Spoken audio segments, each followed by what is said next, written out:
Yup, what's going on, everybody? In today's video, we're going to be changing, as you guys can probably guess by the grease that's covering my shock here, we're going to be changing the CV axle. Picked one up at the local pick and pull for $32.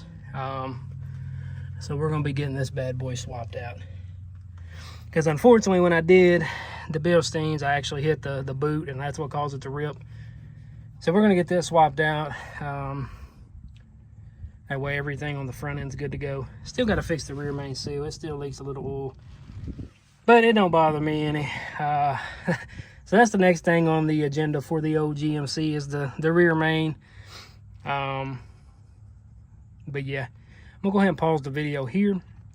And once I get everything taken apart, I'll pick the video back up and kind of show you guys what it all entails, which it's pretty straightforward. Especially if you got an impact. You take your brake caliper off. I think these are, I want to say they're 18 mils for your brake. No, they're actually bigger than 18. What? And when you know 13 16, it's a little bit too, so it's going to be a 19. So these are going to be 19 mil, the bolts for your caliper. Once you get this bracket out of the way, you'll have to take, let me lower this thing back down. You'll pull your rotor off, and then this here, you'll have to pop this, I don't know what you'd call this, a retaining cap, I don't know. But then there'll be a CV nut in here. Then you'll take that loose.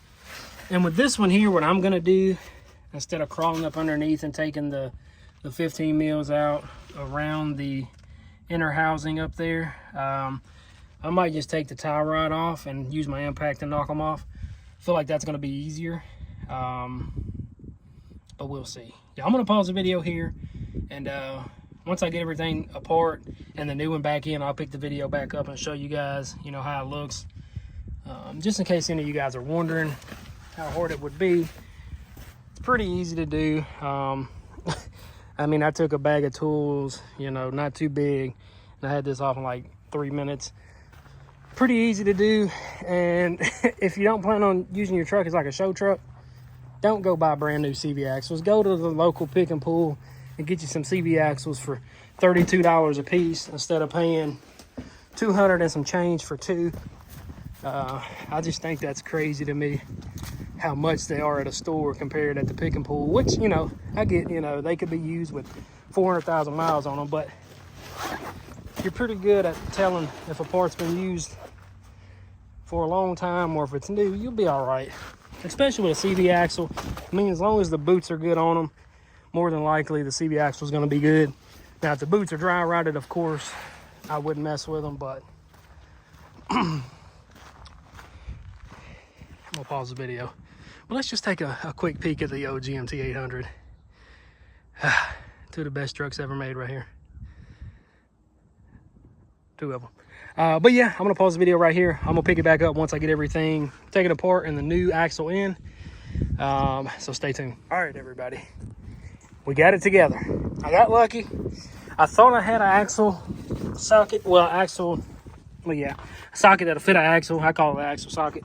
I didn't have one. I scoured everything that I possibly could think of, and I do plumbing work, so I was actually able to use the socket for the elements on water heaters. It's a little bit bigger, but I mean, it busted it right off and it didn't strip it or anything, so I got lucky with that one. But yeah, so all we had to do is essentially sway bar end link, had to pop that off. Had to take your brake completely off, your rotor, the nut that goes on here, well, not the nut, but the little cover that covers up the nut itself. Yeah, and that's pretty much it. We got the new one, well, the new used one in, the one that's not leaking, of course. There's the old leaky one there. Got everything in. Now I got to start doing the process just in reverse. So essentially putting your bracket back on after you put your rotor. So your rotor, your brake bracket for your caliper. Then I'm gonna do the sway bar last, and then I'll tighten up the bolts for that once I get some weight back on this here, maybe. depending on if it'll be easier to lower it, spin it, lower it, spin it, lower it, spin it. Or I might just leave it like this and get the impact in there and try to do it that way. But yeah, that's pretty much it. I'm gonna go ahead and get everything wrapped up here. And then once I get it back on the ground, I'll pick the video back up and show you guys how it looks on the ground. Stay tuned. All right, everybody. She's back together. Letting her out here idle. I don't drive it that often anymore, so it doesn't get much running time. Or much run time, I should say. But man, it looks good on these wheels. Just need some 35s. But yeah, everything went back together like it was supposed to.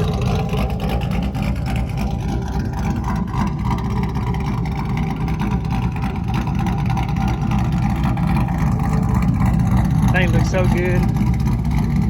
That's why I can't sell this truck either. Like every time I do get a good offer on it, I drive it one more time, like, yeah, I can't sell this truck.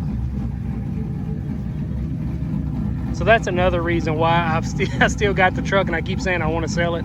Because every time I mess with it or drive it, I'm like, yeah, I can't sell this truck. But yeah, that's gonna do it for this one. Like I said, the only other things that this truck really needs to be like, I mean, mechanically it's sound right now, but I do want to get the rear main seal leak fixed, and then I also want to do the headliner. Those are the only two things that really bother me. And the headliner really isn't like crazy bad. It's just under the driver and passenger is where it's coming down, and then on the edges. But I can get that material online for, I want to say, 60 bucks for the tan color. And then I definitely want to do this seat cushion, and then the leather. I think that's the next thing I'm going to do is this. Do this, then the headliner. And then after that, the headliner, the seat, and then the rear main seal. And this thing will be like ready to go. I mean, I would like to do a frame off on this thing and clean the frame up, get it pristine condition, sand it down. If I get me a shop or something like that, I'll probably do that if I keep this truck. Because that over there, that's the land that we got. So there's a single wide on it now with a shed behind it with a concrete pad underneath the shed. So what I might do is once we get everything situated over there is extend that pad probably another 15 feet in width, and then probably the same length. Or maybe a little bit longer in length as well, and then put some kind of shop back there, because I definitely need a shop as much stuff as I do, or I would like to do. That's another thing that limits me on what I can do, because I don't have, you know, a slab of concrete to work on. So you're kind of limited, because you can't really lift a vehicle and leave it off the ground for long periods of time, especially being on, you know, just the regular dirt or gravel. Because those jack stands do sink in the ground if it rains, or if, you know what I mean. So that definitely limits me. So if I ever get a shop, that's definitely going to help out a lot. But yeah, let me know what you guys think. What should we do to this truck next? I feel like some 35s on these Denali reps would look so good. I don't know if I want to do Graps or Radar X. I know I've been seeing a lot of people run the Radar X, and they're like half of the price of Graps, and people say they ride just as good and they look aggressive as well. So I might do those. I'm not 100% sure, because I want to do some on this truck as well. I want to do some probably 33s or 35s. They do have lift kits out for these trucks now. They have a 3.5, which I don't know if I'm going to do that. I might wait till they come out with a 6, because I got almost a 2-inch leveling kit on there now. So if we put another 1.5 inches, it'll definitely raise it up a little bit higher, but I don't know if it's worth $600 to do that and then turn around and have to do a 6-inch lift. So we might just hold off on the lift kit for the Ranger. Which the Ranger, I like the way it looks now. I mean, it looks pretty slick the way it sits now. But yeah, I'm not going to talk about that. There's more stuff I want to do to this thing. There's actually something that I have to order that's going to be on the front end area. But we'll discuss that at a later date. But yeah, man. The old GMT 800, man, that's still one of the best trucks ever made. But yeah, I'm not gonna keep walking around this thing, because I'll sit out here all day just looking at this truck. Would you look at this? Would you look at that? But yeah, that's gonna do it. Like I said in the beginning, if you guys are looking for aftermarket parts, or not even aftermarket, but like, you know, like I did, an axle, and you don't want to buy brand new, go to a pick and pull, man. You're gonna save yourself hundreds of dollars doing it that way. I got that K&N air filter for the OBS, which it runs like $350 by itself. I got an axle for this truck, which runs about $130 by itself. My mom got a touchscreen Apple CarPlay JVC radio, which run like $220 brand new.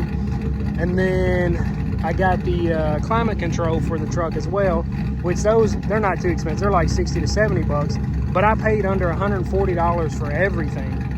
So like, you can definitely save yourself some money if you do the pick and pull route. You just got to make sure you're checking the stuff before you get it. But yeah, that's going to do it for this one. If you guys enjoyed, go and hit that like button, subscribe. Like I said, stay tuned, because it's a hit or miss with this truck. Like, every once in a while it'll pop up with a random video. I definitely need to get a front tag for this thing too. I feel like it needs a front tag on it. But yeah, like I said, I mean, random videos on this truck pop up all the time, because I don't really have a lot of things that I really want to do to it that hasn't already been done. And besides wheels, that's, you know, one thing I want to do to it. I wished I'd have took the wheels off of the Ram and kept those the C19s or whatever they were, because those look great on here. But yeah, that's going to do it for this one. If you guys enjoyed, hit the like button, subscribe, and I'll see you guys on the next one. Peace.